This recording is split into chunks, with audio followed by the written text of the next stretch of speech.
If you're the size of boogers, then you're ready for episode number 14 of the Retro Rewind podcast.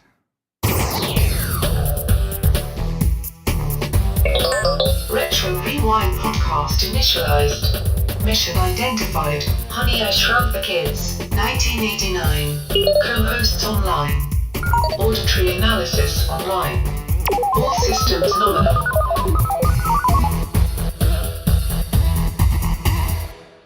Welcome, everyone, to the Retro Rewind podcast. This is the podcast where we look at movies and video games from 15 or more years ago and let you know whether they're still worth revisiting today. My name is Francisco Ruiz. I'm a dad, a designer, and... What's the D word this time? Oh, and I have a diminishing hairline. Okay. I could see how diminishing and shrinking go together. All right. I'll let this one slide. And that, as always, is my co-host, Paul Powers. How are you doing today, Paul? I'm doing well. Of course, I'm doing well every week, it seems. So, good. That's okay. You can do well every week. All right. Paul, your question this time is, do you prefer stories where characters are really big or really small? Really small, because then everyone else is really big. Ah, well, how apropos to our episode. Yes. I think I enjoyed Honey, I Shrunk the Kids more than Honey, I Blew Up the Baby. In fact, I know I did. Hey, don't give anything away. I'm not. I'm just saying. Between the two, I got to go with one. And I gave that away. And guest hosting this time is my friend and neighbor, Katie Arb. Welcome, Katie. Hello. Thank you for having me. Yeah, thank you for being on the show. How are you doing today? Pretty good. Awesome. Would you tell us what you do for a living, and also who do you think you would win in a fight? A battle robot or a battle mutant? Oh, that's a hard one. Okay, well, I'll start with I am a web project manager for a living, and I think if I had to go, I'd have to go with robot. I mean, just because robots are like indestructible. What's a mutant gonna do? Like, think destroy creatively. They could destroy, but like I guess mutants typically have like one special power or something interesting that they can do, but robots can do anything because they're robots. A good point. And you can't kill a robot. If you the worst you could do is like take it apart and you just put it back together again and it can come back. Case in point, Sigma from Mega Man X. Anyone who's listened to our episode 5. Or Mega Man. Or has played Mega Man X, yes. Alrighty. Well, let's go ahead. And Paul, will you tell us what we're doing today? We're listening to this podcast. You always say that. We're actually creating the podcast. Oh. Well, I'm incorporating the listeners. We're going to be... That is very nice of you. Yeah, but we're going to be changing things up a bit. After hearing from some of you, we decided to get right to the round table pizza first thing and eat it all up and give you our classic second-class rating on the movie Honey, I Shrunk the Kids. Then we'll wrap it up with some feedback and show announcements. Great. Thank you so much, Paul. Let's go ahead and Alice, do you have a target for us? Alert, alert, target located. Spoilers, incoming. Engaging retro rewind reactor.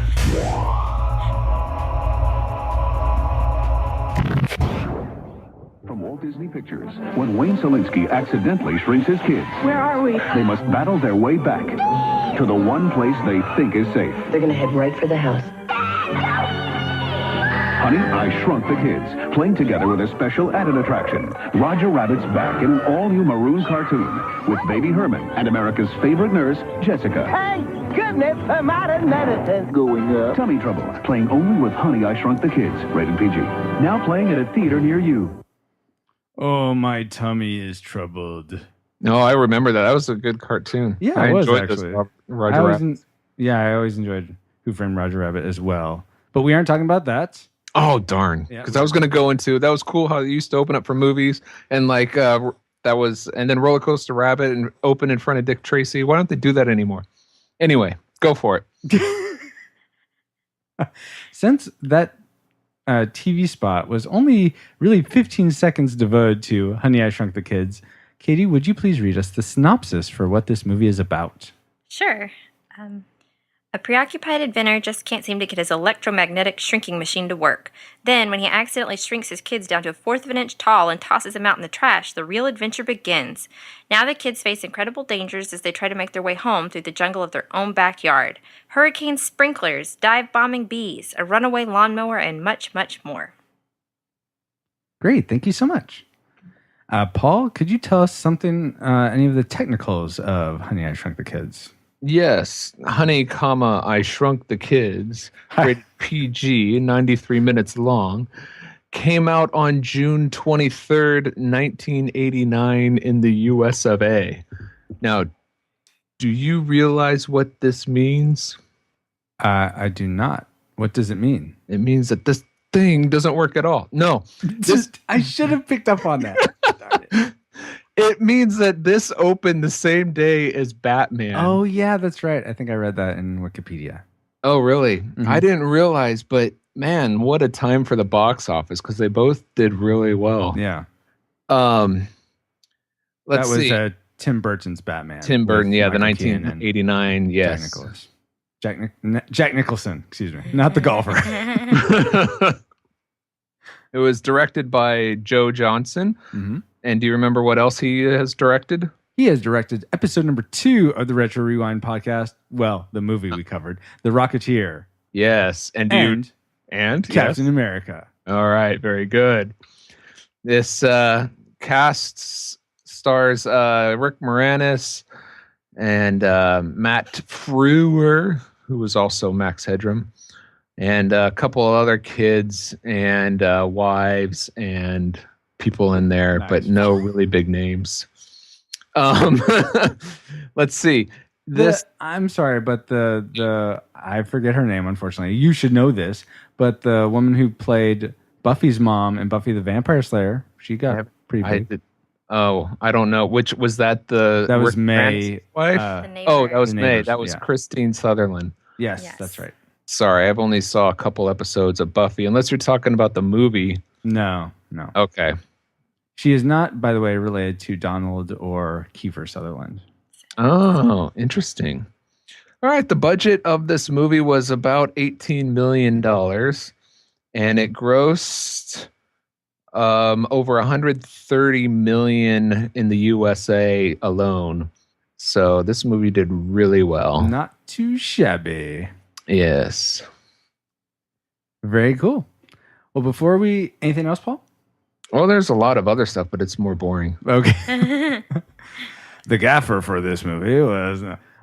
no, we appreciate movie gaffers. But we're going to move on. Let's start out... We don't appreciate them that much. Let's start out our roundtable with our quick-fire predictions of how we thought we would rate the movie before we watched it. Let's go to Paul first. Classic. Katie? Classic.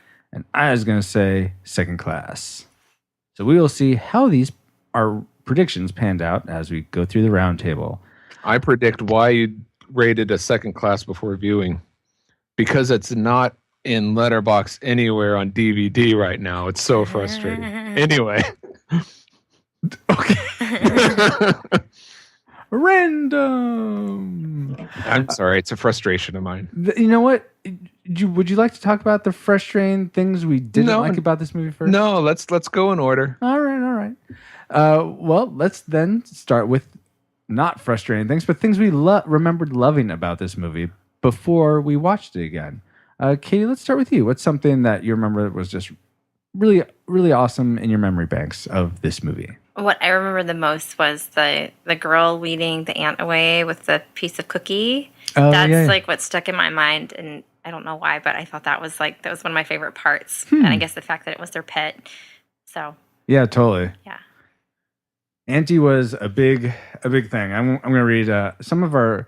We've got several responses to some Facebook posts I did asking about people what their memories of Honey, I Shrunk the Kids were, and several people mentioned Auntie. I'll just read a couple of them here. Valerie Ann posted, Eep! I love this movie. Also, it was on TV a few days ago, and I watched it again. Just as good as I remembered it. Definitely a classic. Loved Cool. Auntie and loved Quark, the dog Quark. Funny, Quark. scary, imaginative.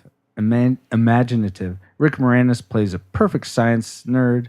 And the music, Yeah. classic. Oh, the scene with the lawnmower. Ha! The expression on that kid's face. There's so much to love about this movie. So that's from Valerie.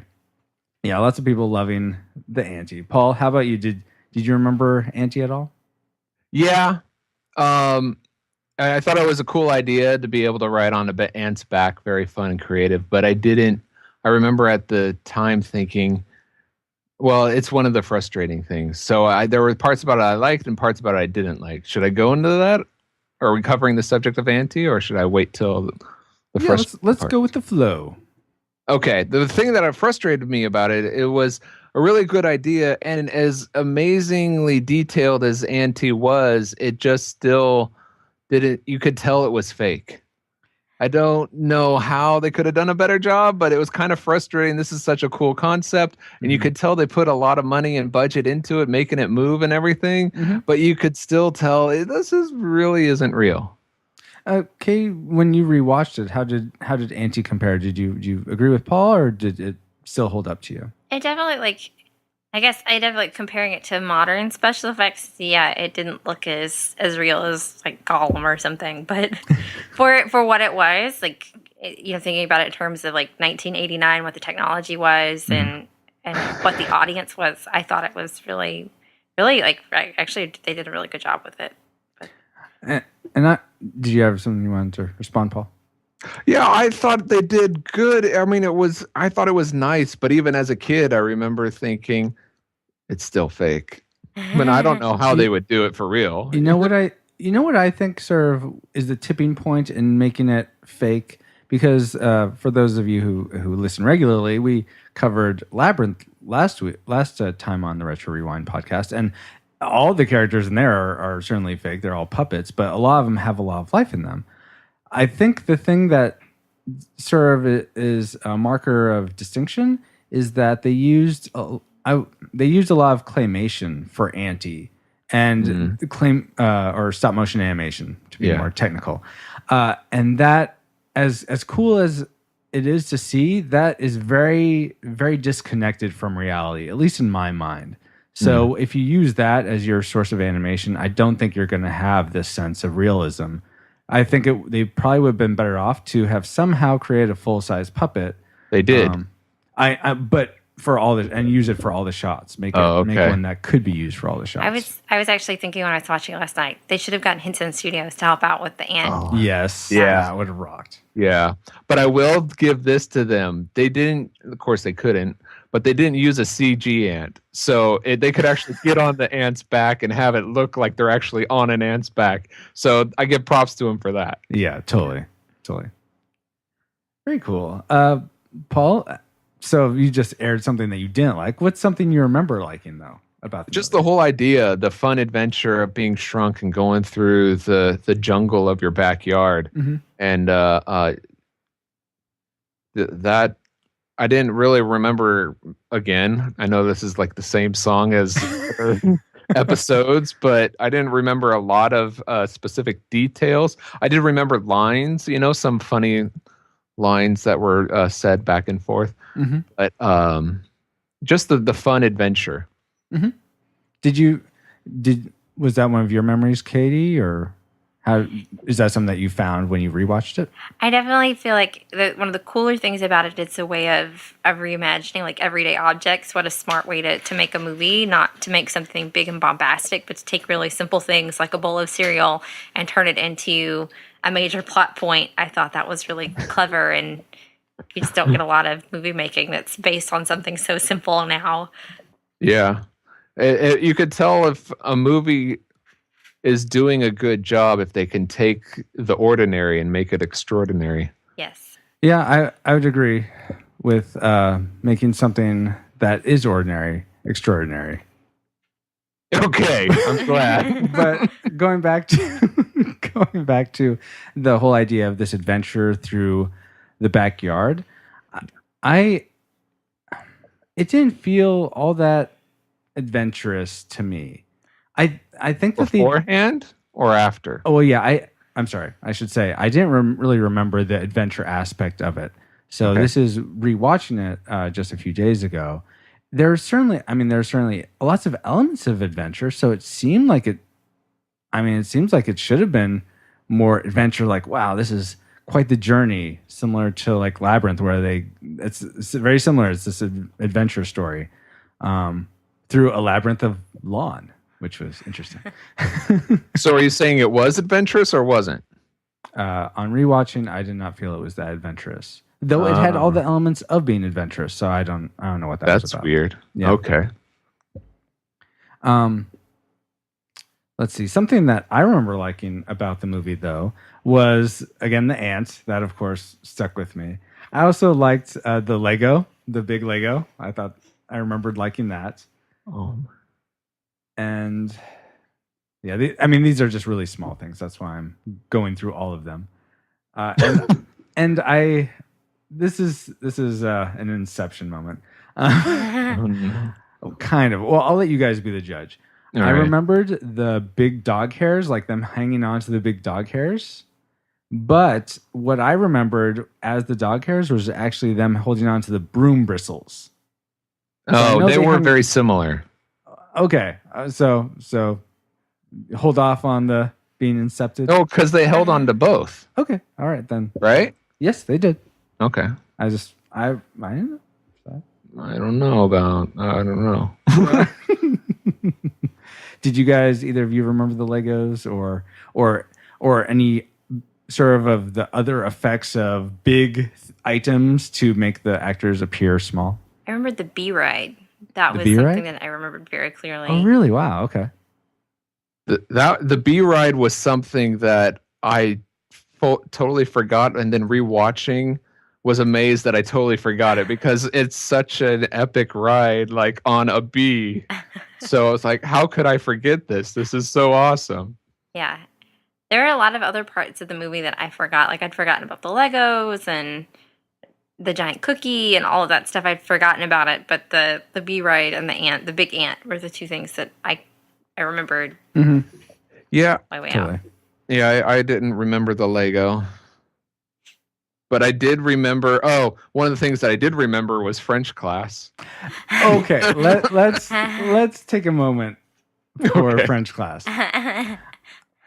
When I watch this movie, every single time I've seen this movie, and I'm sure I've seen it a dozen, possibly more times in my lifetime, Wow. I never understood that joke. Oh, wow. Well, From when it started, when they said, "Where'd you learn to savor?" or whatever, and oh, French class, and he's like, French class, and then at the end he's like, "Oh, I get it, French class." I had no idea what he was talking about. I was like, "What is so funny? I do not get this." But this time watching it, I finally got it.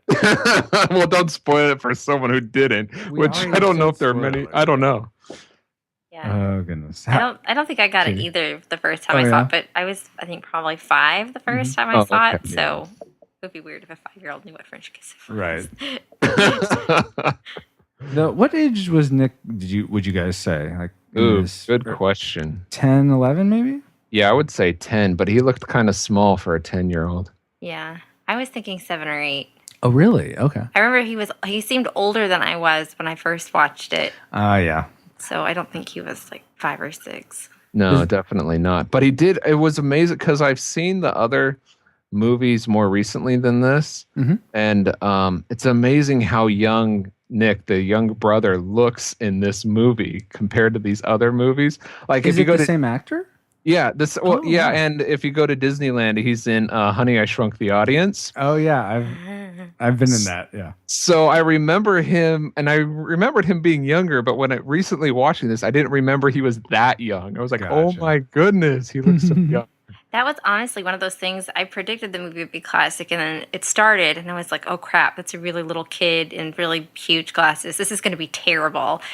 But I was actually really impressed. He did a really good job. He was funny without being obnoxious. Yeah. Totally. Yeah, he was a good little actor there. Yeah. I'm going to share that. I'm going to share some of Josh Powers, which is Paul's brother, and also heard him on episode 3 and episode 9, 8 or 9 for Barry's not included.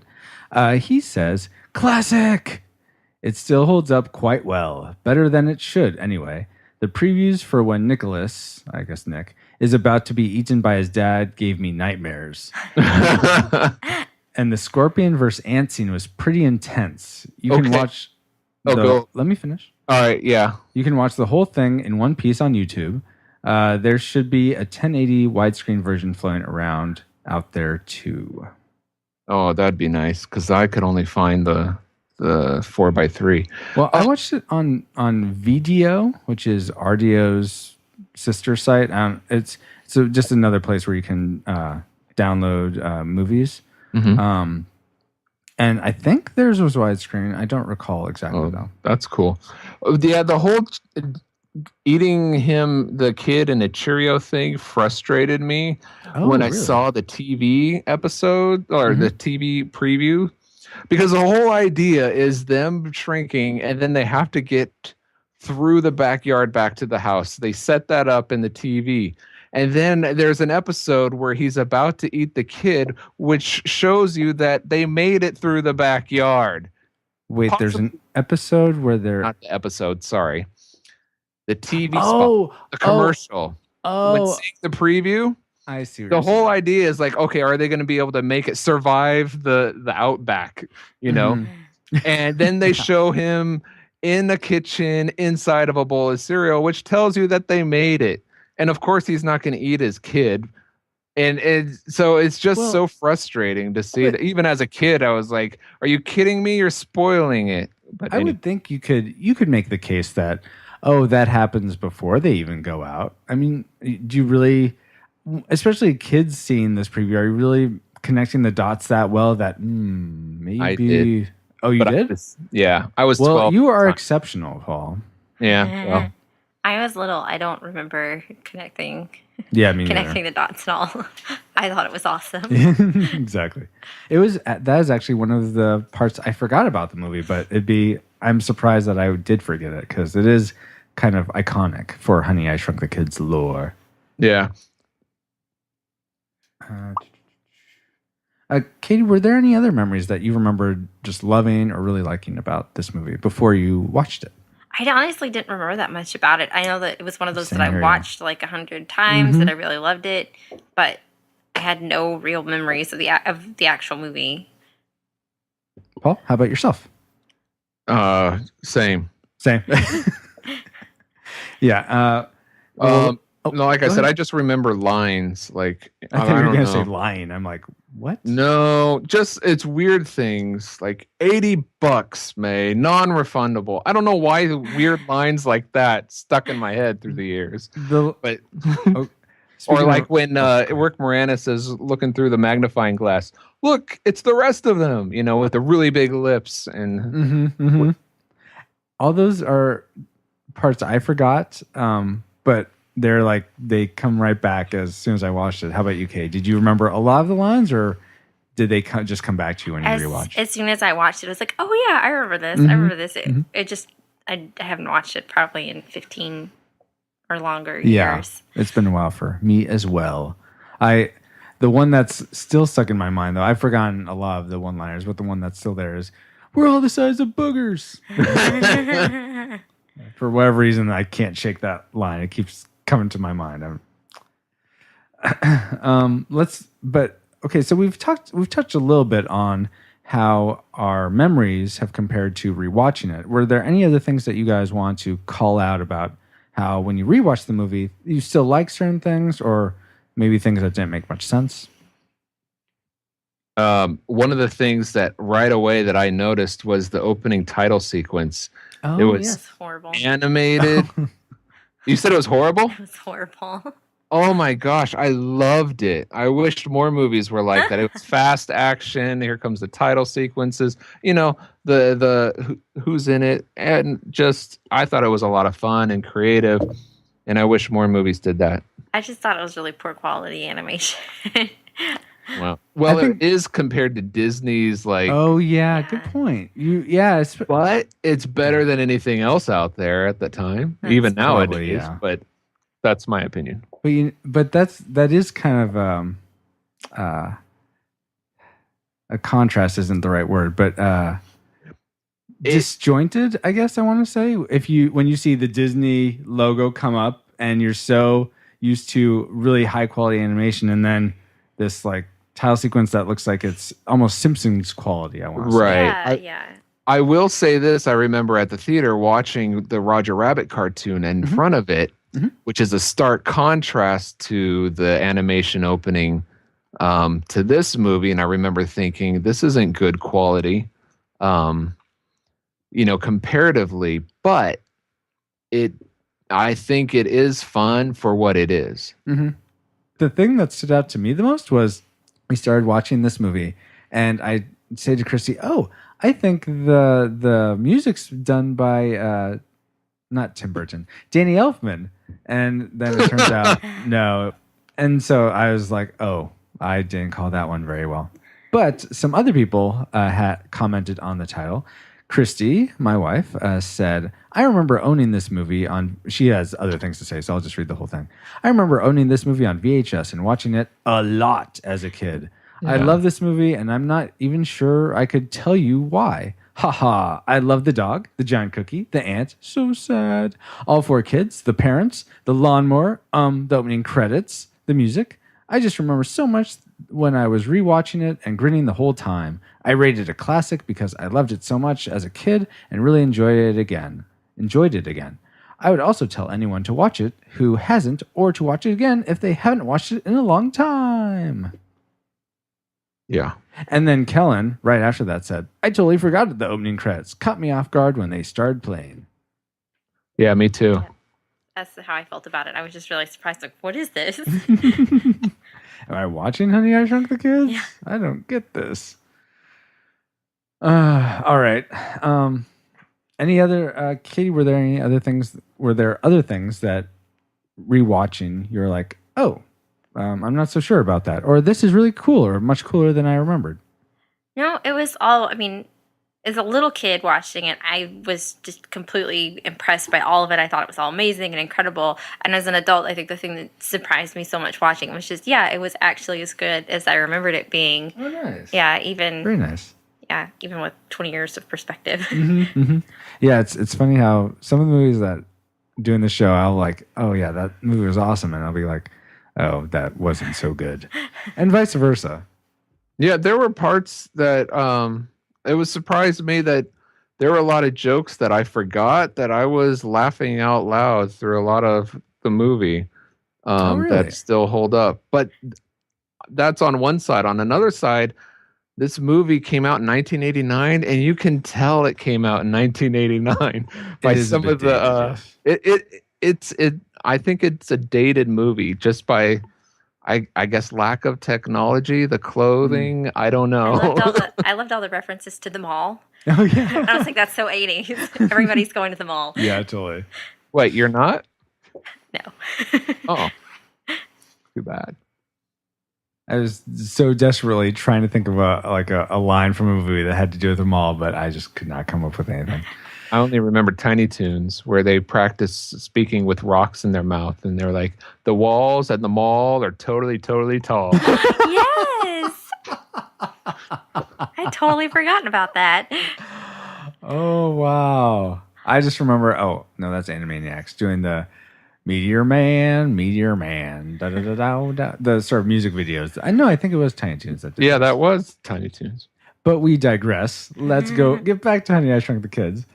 Something that, comparing when I rewatched the movie, I thought a lot of the stuff that I remembered liking was fine. I thought Auntie was cool, cooler than I remembered. I was surprised how much I connected with Auntie as a character.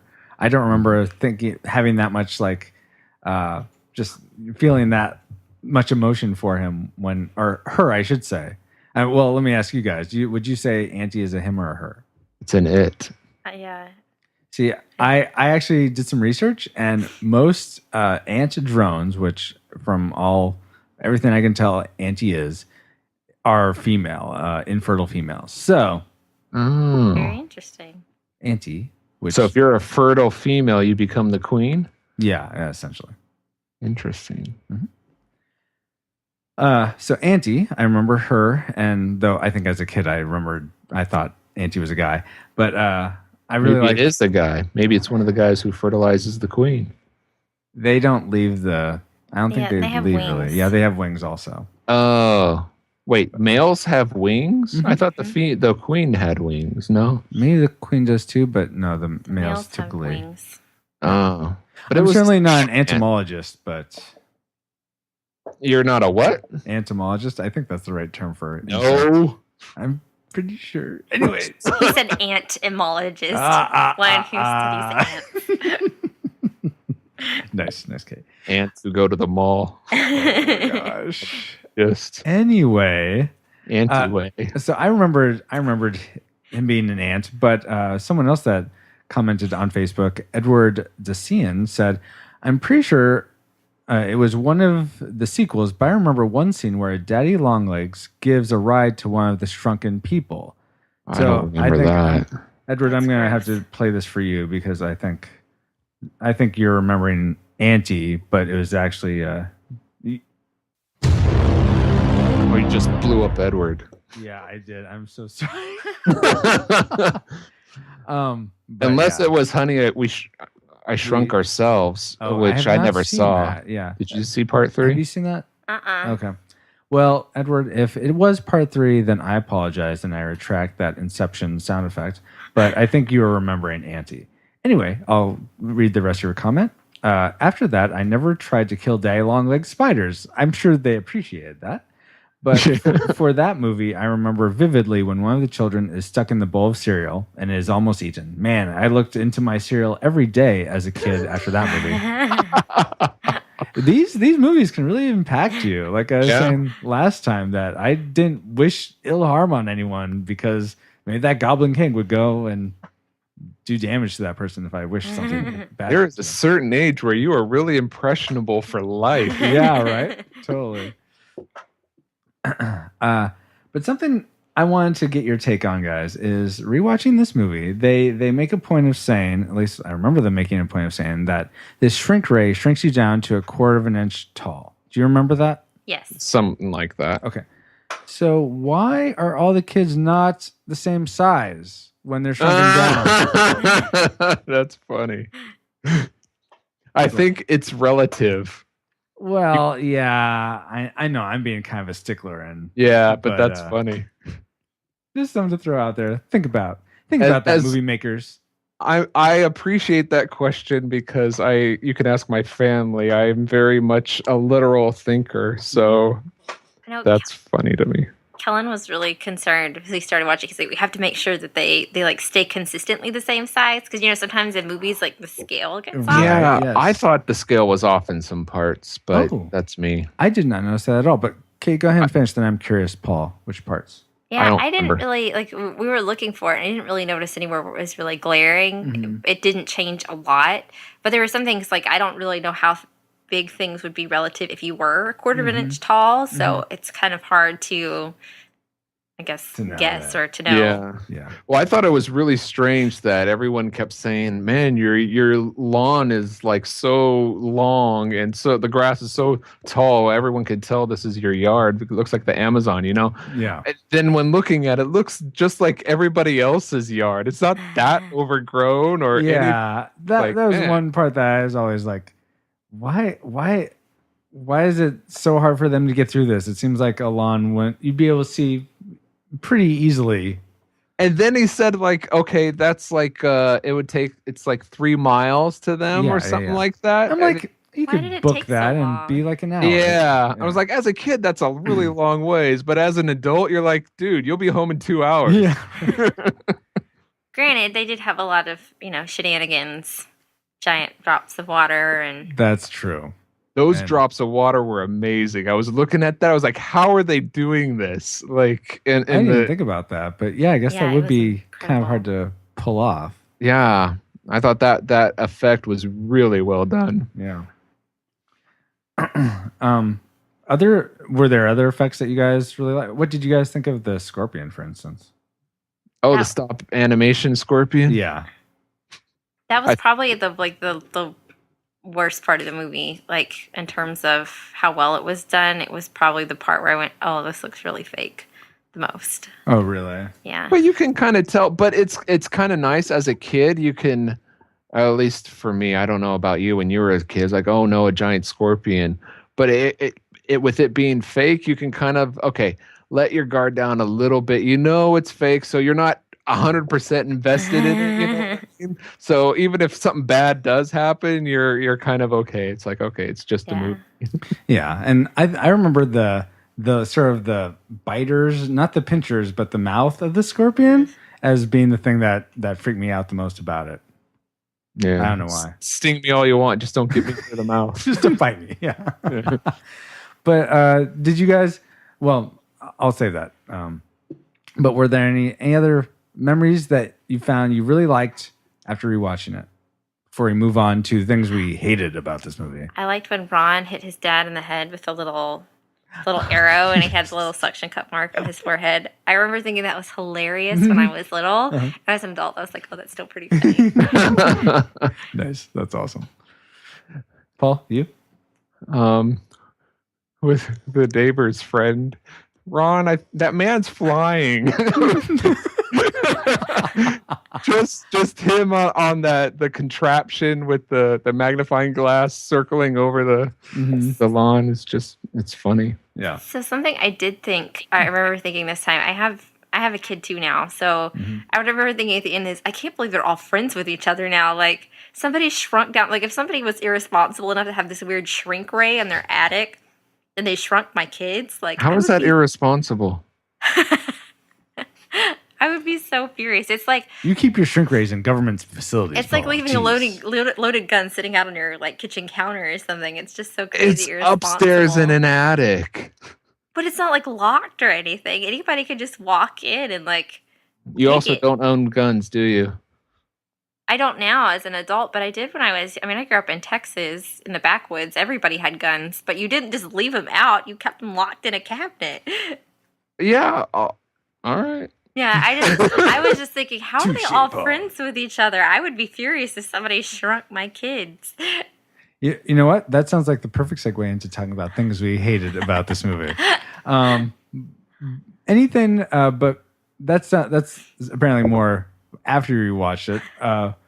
But Katie, was there anything before you watched it that you remember just grading against you about this movie? No, I guess I was so little when I watched it. Everything was fantastic. I was pretty happy, easy to please kid. This movie is totally hunky dory. How about you, Paul?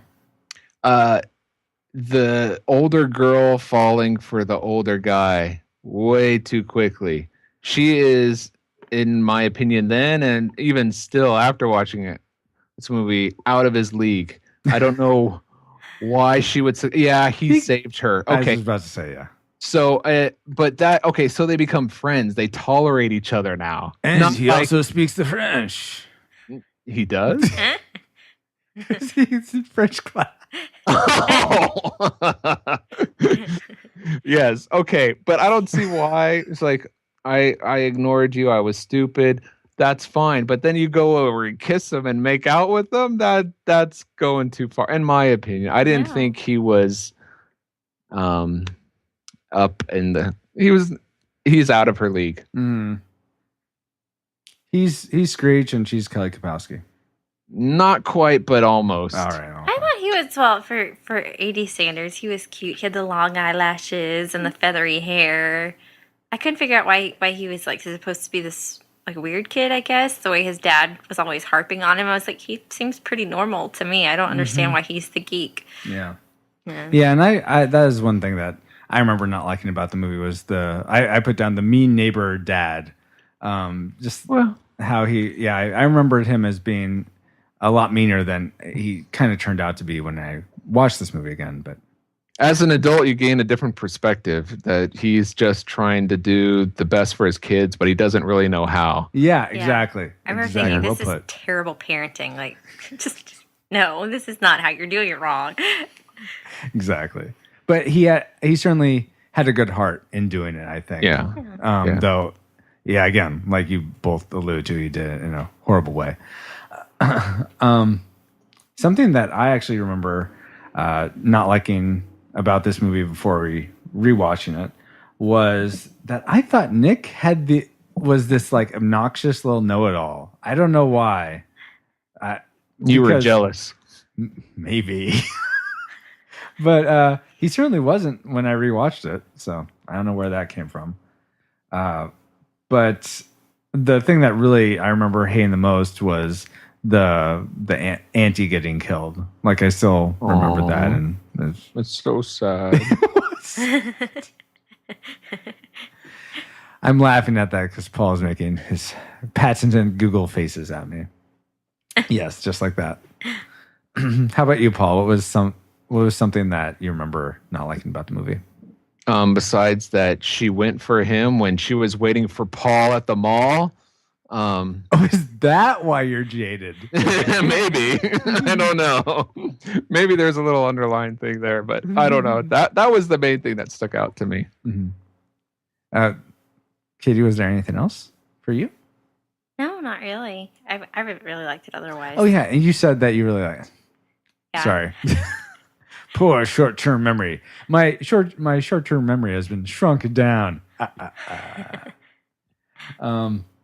Let's see. One other thing that I remembered not liking was the scary lawnmower. That was something that. Yeah, like, even as a kid, I was like, yeah, I know the chances of them surviving that lawnmower. I mean, they could have. There is that slight chance of being sucked in and then shot out without being cut. I know because I mowed a lot of lawns growing up. I know there is that chance, but even still, it's a big chance. And rewatching it, that bugged me because I thought, come on, at least one of them is going to get cut at least a little bit going up there because You don't get cut a little bit by a lawnmower size.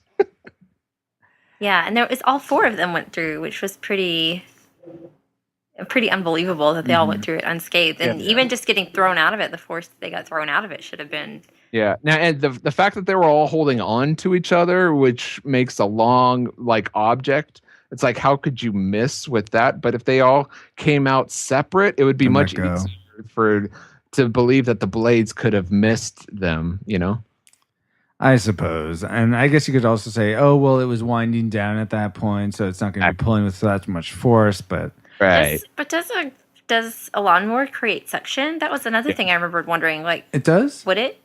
It does a little bit. It's hard to tell when you're that size how much of a pull. Mm-hmm. But it does, because if you've ever mowed with one of the mowers that had a bag in the back of it to catch all the grass, there's a suction. There's not a separate vacuum attached to it. It does create a little bit of suction that it catches all that in there. And I guess it also depends on the blade. I mean, if the blade's designed similar to how like a propeller is designed, then yes, it would, or a fan, it would have that element of suction or.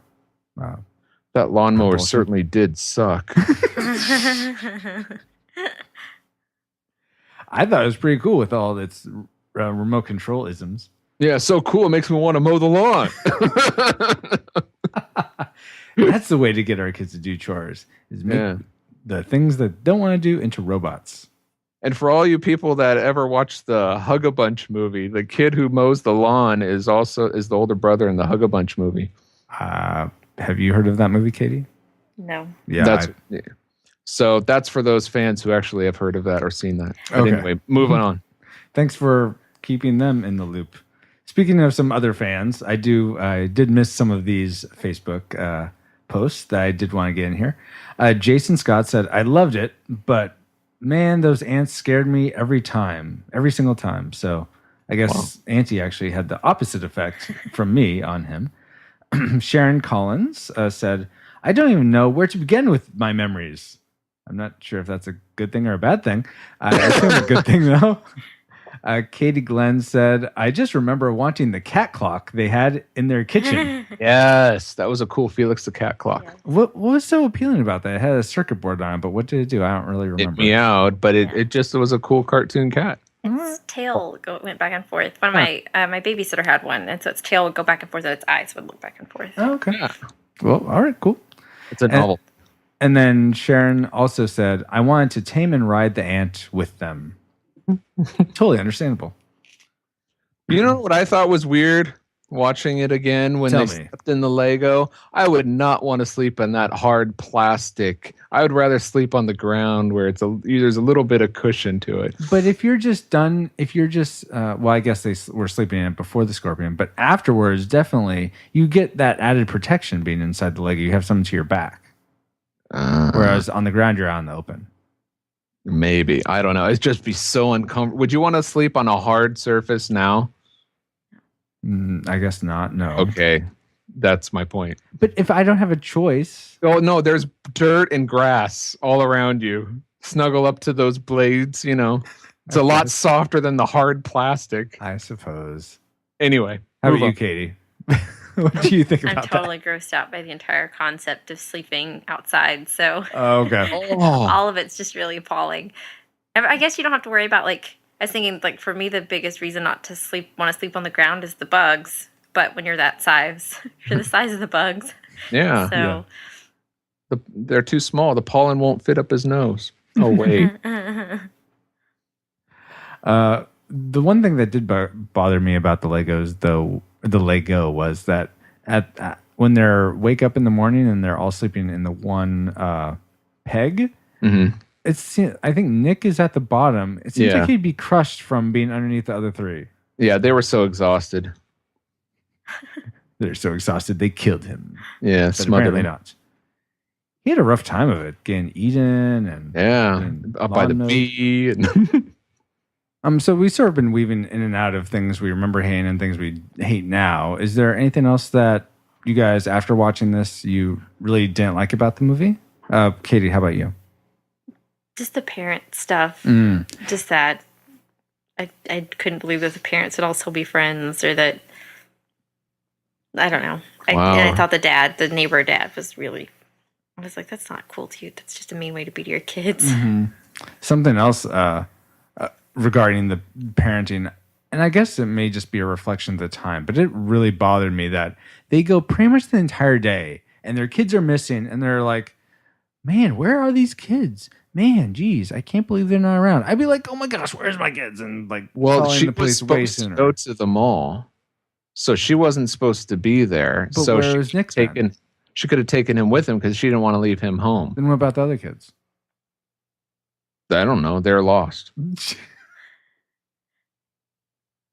That's why they called the police. Yeah, but I thought they did it way too late, and the movie's only an hour and a half. I think maybe we forget in the 80s nobody had cell phones. Right. It was normal to be apart from people and not to be able to get That's immediately a really good in point, touch Katie, with them. Especially kids. Kids had more freedom to go do things than they do now. Mm-hmm. That's a did. good point. Yeah, I did as well. I remember biking to a store just on my own, and I'd be gone for a couple of hours, and nobody would panic unless you didn't make it home for dinner. Yeah, something like that. How then times have changed. Anything you didn't like rewatching it, Paul? I thought the music, as good as it was a little bit cheesy here and there. It was a little too silly and a little over the top at some of the parts, but it was appropriate others. Yeah, I really like the music. That was something I remember thinking as soon as the opening credits came up. That's what I thought was, the music is really perfect. It has the mad scientist adventure kind of feel to it. Yeah, very much like a kid's movie. It worked in the opening sequence and it worked in some other places, but there's some others that it should have been a little more dramatic, and it had this little upbeat music in the back. And I was like, okay. Yeah, I thought the music on the whole served the movie well. I didn't notice anything about it that was like, or why that doesn't belong there. I thought it was Danny Elfman from the beginning. Well, it's kind of biased then. Yeah. Why? I don't know. Because you like Danny Elfman, and so if you think he did it, you're gonna like it. You know what? I will have to say, if I see who the composer is, that does bias me. If it's a composer I like, I'm like, oh yes, I like it. And if it's one I don't like, then I'm like, exactly. What are you doing? Paul and his video antics. Sorry. That's okay. Since we're on the topic of things we don't like, though, I wanted to read. I think this is. Well, we have two more, but this is. I'll read Emma Elderlock's comment from Facebook. She said, "I can't stand Rick Moranis, so no." Oh, sorry, I like him. I can't help you on this one. I still haven't caught up with Labyrinth yet. I'm behind. Oh well, no worries, Emma. Thank you for listening to the podcast. It's going to be there for a long time, so catch up whenever you like. But Paul, so you're a fan of Rick Moranis, eh? Oh yeah, big time. Did you hear? I said you're a fan of Rick Moranis, eh? No. Yeah. What is that? Cold brew? I think so. Yeah. Yeah. Oh, someone was asking, what is he up to now? He's actually retired. Lives in New York.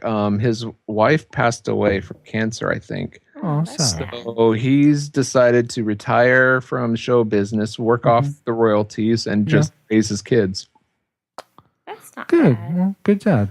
But that's sad about his wife. It Yeah. is. And it's sad for all the rest of us who like Rick Moranis. Yeah, totally. Yeah. I enjoyed him probably most in Ghostbusters. Yeah. and Spaceballs. Spaceballs, actually. But Two classics Yeah. off the top of my head. but thank you for sharing anyways, Emma. I'm sure you're not the only one who doesn't like Rick Moranis. Nope. Well, actually, I think that's all the things that really came to my mind as things that I didn't like after rewatching. Any other things, guys, or actually, let's just go to any random memories we had or things that came back to us when we rewatched it that were kind of just like, oh, I didn't remember that and didn't like it or hate it, but it was there. This movie. Okay, Paul. Well, there was a lot of it that I was like, oh yeah. Well, for me, the bee scene, I was like, oh, whoa, yeah. I forgot about this part. How about you, Katie? Yeah, there was a lot of that. I forgot the dog entirely. Oh, yeah. The breakfast machine, or I guess the thing that sends the message upstairs and how they communicate each other. Prototext messaging, I guess. Yeah. That actually made me think of Wallace and Gromit. I'm not sure. I think I forget which one's the dog, but sends a message when like food's ready to the human. I was thinking about how many like 80s kids movies had some sort of machine that did things. Like I remember one, it made breakfast for people. Like I can remember the machine cracking the eggs and then frying them, or Back to the Future. Yeah, that sounds like Back to the Pee-wee's Big Future. Adventure. Yeah. and there's the one, the Goonies, where at the very beginning, like I think to open the door or something. Yeah. Yeah. There's this whole like mousetrap type contraption. So I just thought that was really funny that the 80s was like this whole thing of like weird robot things that very Jetsons. Yeah. Oh, totally. That's a good comparison. Yeah. I totally forgot about the what's it called? Not the I don't ding know. dong, but the cake thing. Oh, the cookie, the giant cookie. I was like, oh wow, and I was actually surprised to see it there. I had completely forgotten about it, and it wasn't like it came back to me. I'm like, oh, what happens at this part of the movie? And then it was where they found Auntie. Yeah. I remember Yeah. the kids having the cookie for the ant, but I couldn't remember where it came from. Oh, interesting. I remember thinking, wouldn't it be more airy, like just full of because they're so small? It's like the cookie and the frosting is like be a lot more air. It wouldn't be this big As goop dense. like it was. Yeah. That's a good point. I think the cookie was kind of like how a cookie would be, but The cream filling or the icing, I couldn't really tell. yeah. Was there a part where they actually where Ron, I think they said, was the one who tossed that away? Did they show that at the beginning? I don't remember. Because that would have been an awesome continuity thing. That would have been cool, but But I don't remember it. No. Yeah, okay. So that's another thing I was thinking is how old is that cookie and how Yeah. stale is that? Yeah, right. But I guess if you're dying of hunger, then Yeah. all right, cool. Then before we get to our final review of Honey, I Shrunk the Kids, let's each say one thing that if we were to rate this movie a classic, what would put it over the top? Katie, let's start with you. So I think for me, the things that would make this a classic would be, I think it's a lot of the little character stuff that they really built up. The dog, and how they kept kind of revisiting that plot point, or just really going back to that, making ordinary things really extraordinary. And I think especially when you're talking about kids movies, kids are really unique thinkers. So really appealing to that sense that the world around them can be magical and adventurous, because that's the sort of thing that a little kid would watch that movie and then want to go play in their backyard and have that same experience, and they can imagine that. Be sorely disappointed. It's not big. Well, kids are different than us. We go stand in our backyard and we're like, well, the grass doesn't even cover our feet, so it's not a big deal. But kids go in their backyard and they can see that, they can imagine all around them. And they can imagine, making friends with an ant. Like, I just thought a lot of the ways they, I guess, anthropomorphize some of the animals, making the dog and the ant, more human than they actually are, and really playing to that was kind of what makes it classic. Cool. Paul, how about you? This is a fun adventure. It's a family kind of film that the whole family could enjoy together. It has some laugh out loud moments throughout. Those are all reasons why it would push it towards a classic for me. Cool. For me, I would say that the execution of Auntie as a character, again, I said before, but What do you mean by execution? well, not the stop motion animation. Aw. How the way they, I guess, wrote the character, so to speak. Okay, so not how he died. Oh, I didn't think about What makes this a classic is the execution of Auntie. gosh. No, the how they brought Auntie to life and then executed it. No, okay. Just the character of Auntie, I actually connected with her the most, and I thought it was just really cool how this creature that at first you think is this crazy scary enemy, and then you're just trying to tame it, it's not working, but then it actually learns to really like you and follow you and act like a pet. I really liked Auntie, and I was really sad when she died. So kind of like E.T. Does E.T. die? No, he doesn't Well, die. you think he does. Oh, that's right. You get him to follow you and mimic you, and So we need E.T. to come back and revive Auntie. yeah. One last thing on Auntie. One more thing. One more thing. It seems like the size ratio of Auntie to the scorpion was way off. Like, that's one that was big a- ant compared to a scorpion. That's or that a scorpion's really massive. small Or scorpion. really small. Yeah, that's what it is. Yeah, Any thoughts on that? I agree. That's one of those things I can't really see it in my head, how big those things would be relative to each other. Gotcha. Okay. No I've worries. seen too many movies with like a giant scorpion. I guess I need to watch some YouTube videos, like ant versus scorpion. Maybe somebody has one. There you go. All right. Katie, I'll start with you again. For if you were going to rate this a second class, what would be the thing that makes it that puts it down there? I think probably the special effects are, they were good for the time, but they don't necessarily hold up very well. And so that would definitely be one thing that would make it second class. And like you guys were saying, there's not always a lot of action there. Like, it's supposed to be an adventure movie, but sometimes it just kind of falls flat. So there's not as much dramatic tension there as there should be sometimes. So, and part of that, I guess, is just that it's a kid's movie, and you know that nothing really bad can happen to them in their own backyard. Yeah. That's a good point. Paul, how about you? The same thing that Katie just said. Plus, I totally blanking. Sorry, it's No like my worries. brain just rebooted, and I have to get back on track. I can go if you want some time to reboot. Yeah, please. Okay.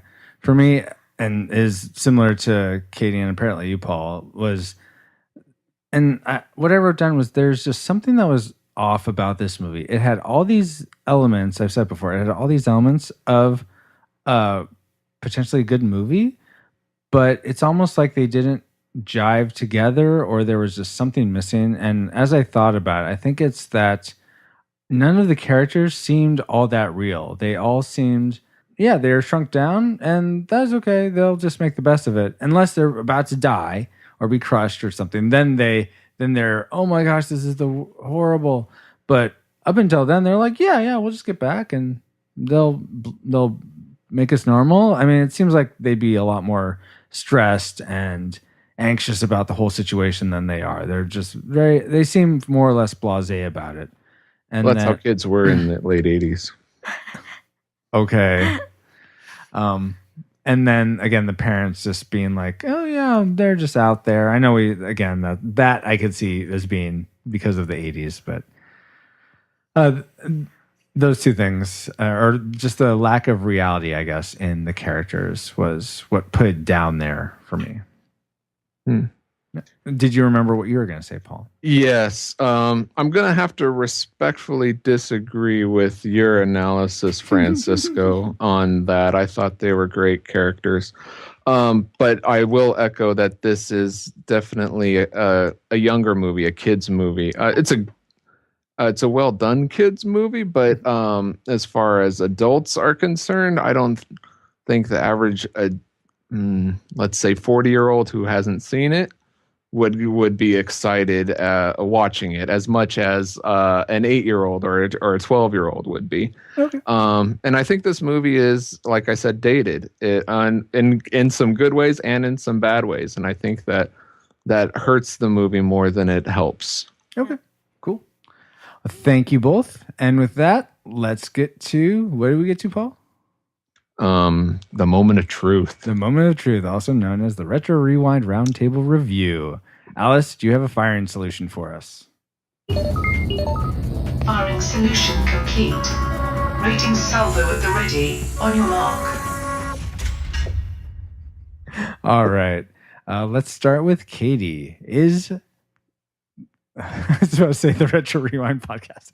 Is Honey, I Shrunk the Kids a classic or second class? And go ahead and give us our rating, and then how you rate classic or second class.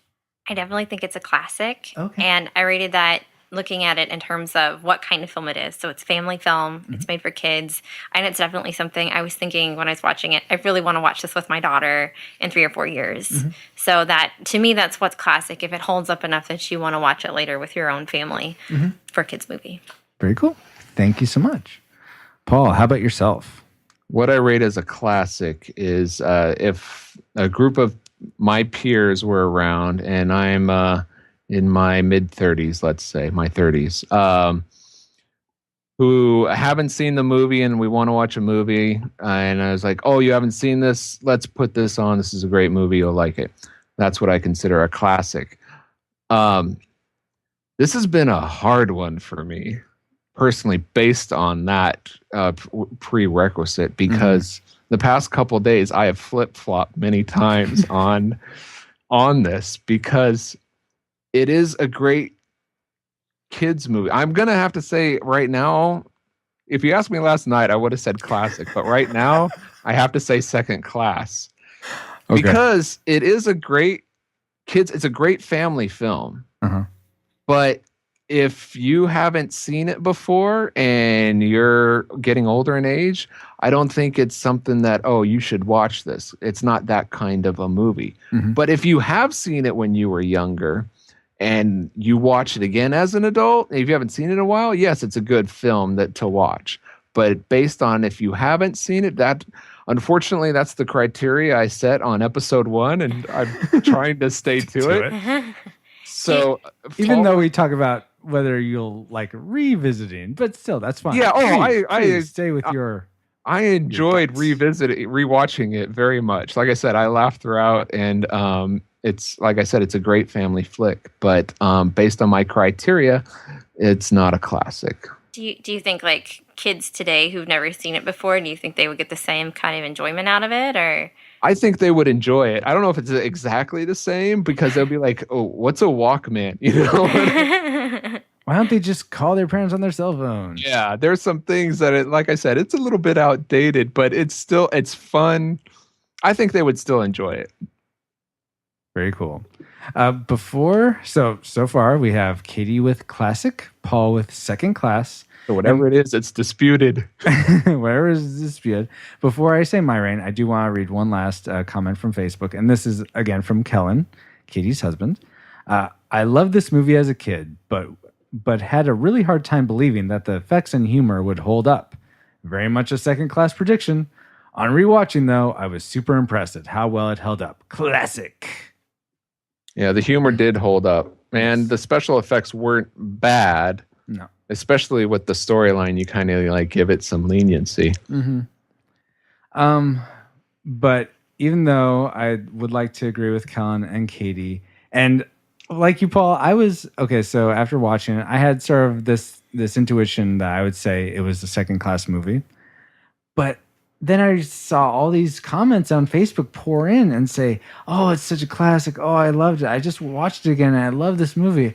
I'm like, did I miss something? Did I watch the same movie? And I felt like I almost felt like I can't say this is second class because it's so popular. But if I'm going by my rating of how I rate classic as a movie that's enjoyable and a movie that I would show Sophia, I wouldn't mind showing it to Sophia, but it's not something because I didn't enjoy it that much. Like I said, there's just some secret element missing from this movie that made it really gel for me. I just did not find that much enjoyment in it. And the character that I loved the most was the one that got killed off. And maybe that's why you didn't like it as much. I don't think that was the reason, but yeah. That's interesting because based on your criteria, I would rate it as a classic because I enjoyed this movie. Oh, well, that's why we have different criteria. Just so we can agree? No. Okay. We didn't agree last time. Yeah. Yeah. So my reign is Honey, I Shrunk the Kids is second class. And with that... It's disputed. I'd feel really bad if it was unanimous because it's a good movie. Well, that's how I felt about Labyrinth, but you guys lampooned it last time. And I'm not doing this out of spite or I anything. didn't get to listen to it yet. Did you rate Labyrinth the second class? You'll have to go back and listen to it. Goodness. Which will be at, you can find it now at retrorewindpodcast.com/RRP13. The number 1 and the number 3. Honestly, Katie, I don't remember. I remember what I rated it, but I don't remember what other people rated it. But I do remember it finding interesting a reason why they rated it what they did. So yeah, I would go listen to that. Yeah. It is a long one. The video version, which it will be coming up shortly, is 2 hours in length. Wow. But the audio is, I believe, only an hour and a half, an hour 20, something like that. So, but it is a lot of good conversation, I felt. Similar to tonight. All right. So, again, with that, Honey, I Shrunk the Kids, according to the Retro Rewind podcast, is a disputed second-class movie. If you like the type of movies that, or if you feel like you're the same type of movie viewer as Katie, you probably want to go see this movie and share it with your kids. But if you're more of the mind of me and Paul, then probably want to just leave this as a fun memory that you have, but not pick it up again. Well, I said to share it with your kids. That's fine. But my criteria of a classic is peers, and kids aren't my peers. Sorry. Go ahead. Go forward with the show. Sorry. Keep going. Alice, will you please bring up the communication satellites? Comsat online. Receiving incoming transmission.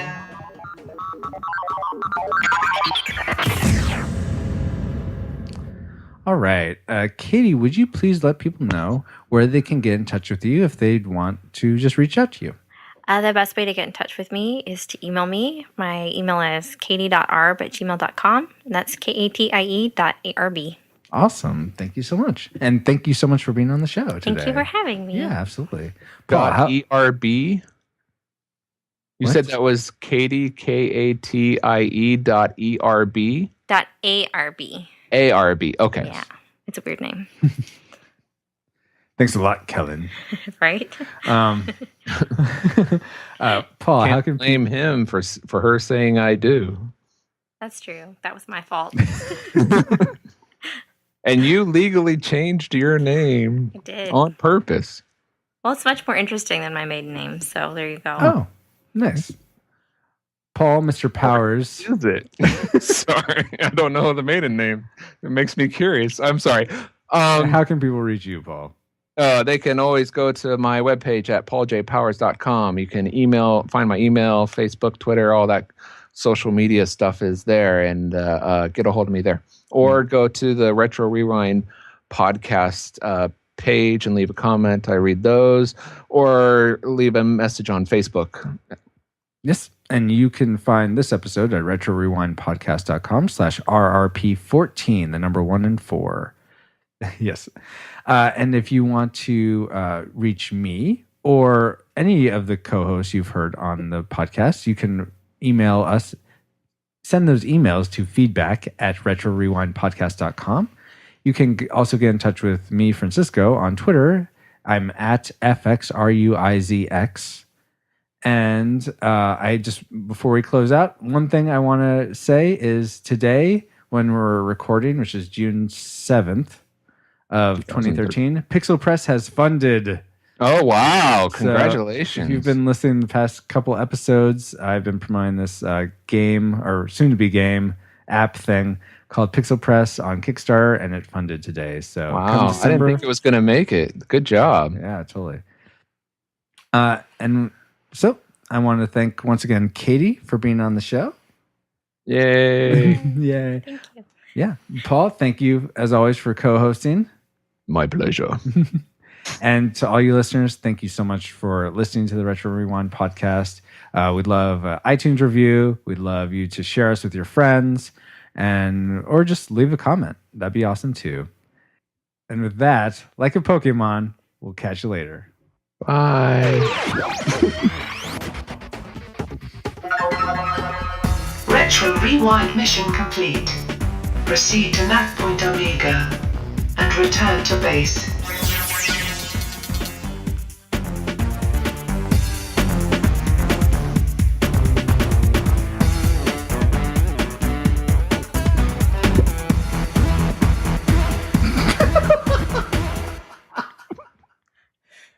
The man of 1,000 faces, Paul Powers. Sorry.